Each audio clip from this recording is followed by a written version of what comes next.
இந்த வருஷம் நடக்கக்கூடிய எக்ஸாம்ஸ் நல்லா கான்சன்ட்ரேட் பண்ணி படிங்க. அடுத்த வருஷம் இந்த மாதிரி எக்ஸாம் இருக்காது. ஏன் சார்? அடுத்த வருஷம்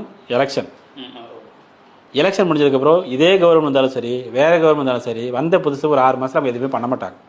அவங்க என்ன பண்ணுவாங்க, ஆஃபீஸர்ஸோடைய ட்ரான்ஸ்ஃபர்ஸ், ஆஃபீஸர் சஃபில், ஒரு அட்மினிஸ்ட்ரேஷனில் அவங்க வந்து முழுமையாக உட்காரும். ஈவன் இவங்க வந்தாலும் சரி அவங்க அதான் பண்ணுவாங்க. அதனால் இந்த வருடம் நடக்கக்கூடிய எக்ஸாம்ஸை நல்லா யூஸ் பண்ணிக்கோங்க. ஆமாம், 3-4 வாய்ப்பு இருக்குன்னு 4 குரூப் 1 இருக்குது, குரூப் 2 இருக்குது, டீச்சர்ஸ் பிஜிடிஆர்பி நடத்த போகிறாங்க. அப்புறம் வந்து பார்த்தீங்கன்னா இன்ஜினியர்ஸ் எக்ஸாம் இருக்குது, அக்ரிகல்ச்சர் ஆஃபீஸர் எக்ஸாம் இருக்குது, லா எக்ஸாம் இருக்குது, எல்லாத்துக்கும் எக்ஸாம் இருக்குது. குரூப் 4 இன்னும் 2-3 மாதம் இருக்குது. ஆமாம், அதனால் நீங்கள் வந்து இந்த வருஷம் நடக்கக்கூடிய எல்லா எக்ஸாம்ஸ் வந்து நல்லா வந்து யூட்டிலைஸ் பண்ணிக்கோங்க.